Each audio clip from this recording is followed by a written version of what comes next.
আজকের আলোচনার কেন্দ্রে ছত্রপতি শিবাজি মহারাজ, ভারতের ইতিহাসের অসম্ভব বর্ণময় আর প্রভাবশালী একটা চরিত্র। আমাদের কাছে আছে ছত্রপতি শিবাজির জীবন ও কর্ম নিয়ে একটা লেখা, সেখান থেকেই আমরা আজ গভীরে যাব। একদম।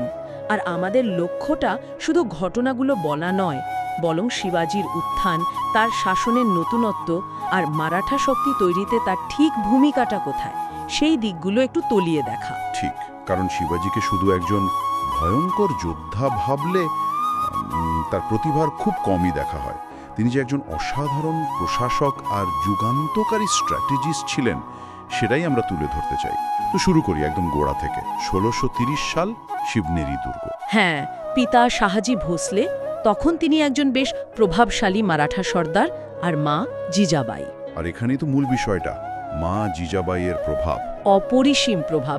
শুধু বীরত্বের গল্প শোনানো না, কিন্তু ন্যায়, ধর্মনিষ্ঠা আর নিজের অধিকার বুঝে নেওয়ার যে বোধ, সেটা জিজাবাই একেবারে ছোট থেকে শিবাজির মনে গেঁথে দিয়েছিলেন। বলতে গেলে এটাই তার খেসবি জীবনের ভিত।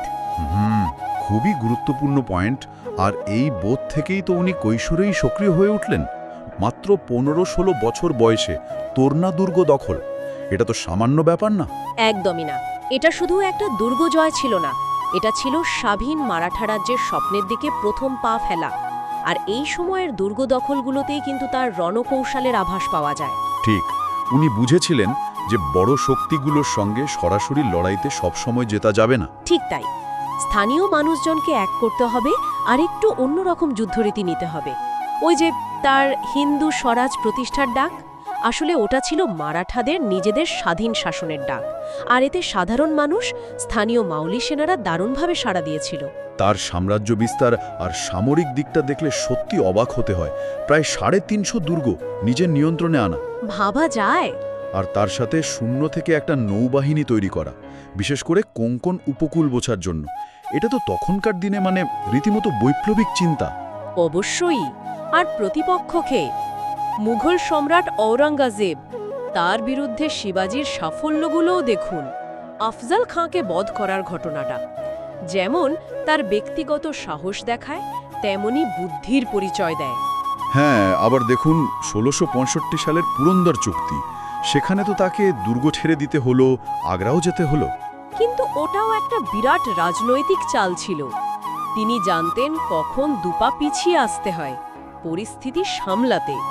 অসাধারণ দূরদর্শিতা। আচ্ছা, আর তার ওই বিখ্যাত গেরিলা যুদ্ধের কৌশল গনিমি কাওয়া, ঠিক কি ছিল ওটা, যা বিশাল মুঘল বাহিনীকে একেবারে নাকানি চোবানি খাইয়ে ছাড়ত?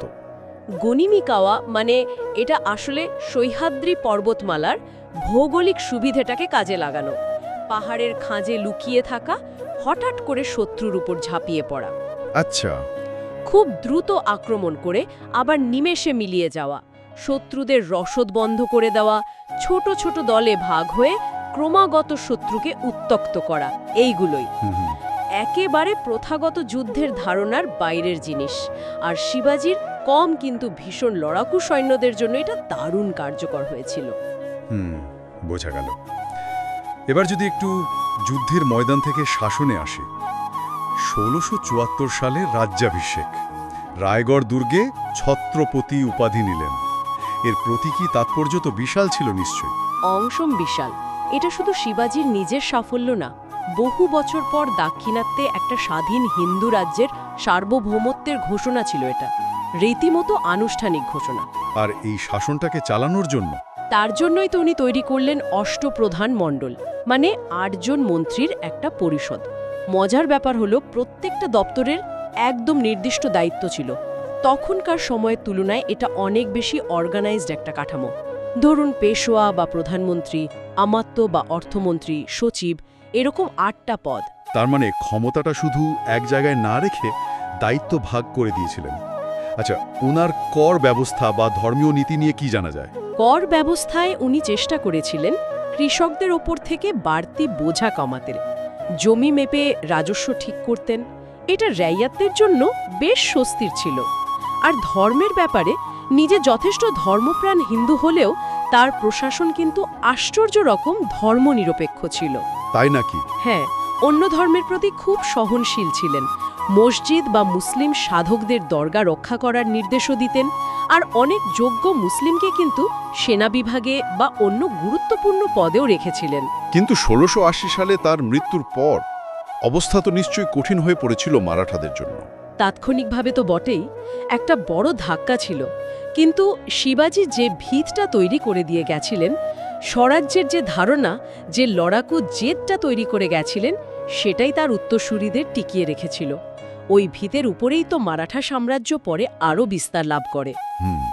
তাই ঐতিহাসিক দিক থেকে দেখলে শিবাজি শুধু একজন রাজা বা যোদ্ধা নন, তিনি একজন জাতি নির্মাতা, আধুনিক রণকৌশল আর ভালো প্রশাসনেরও পথপ্রদর্শক বলা যায়। তাহলে সারসংক্ষেপে এটাই বলা যায় যে শিবাজি মহারাজ ছিলেন এক কথায় এক বিরল প্রতিভা।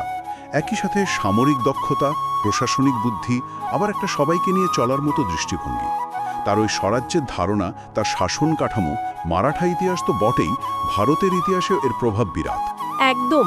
তার জীবনের অনেকগুলো দিক, বিশেষ করে দুর্গ বানানোর কৌশল, নৌবাহিনী তৈরির মতো দূরদর্শিতা বা অষ্টপ্রধান মণ্ডলের মতো প্রশাসনিক পরীক্ষা নিরীক্ষা, এগুলো কিন্তু আজকের দিনেও আলোচনার যোগ্য। খুবই ইন্টারেস্টিং। আচ্ছা, এখানে আমাদের শ্রোতাদের জন্য একটা প্রশ্ন রেখে যাই। ভাবুন তো, শিবাজির ওই গনিমিকাওয়া বা গেরিলা যুদ্ধের নীতিগুলো আজকের দিনের, ধরুন কর্পোরেট স্ট্র্যাটেজি বা এমনকি আধুনিক অসম যুদ্ধেও কি কোনোভাবে প্রাসঙ্গিক হতে পারে? অথবা তার অষ্টপ্রধান মণ্ডলের মতো মডেল আজকের দিনে প্রশাসনে কোনো কাজে লাগতে পারে? কি মনে হয়, এটা নিয়ে ভাবা যেতে পারে?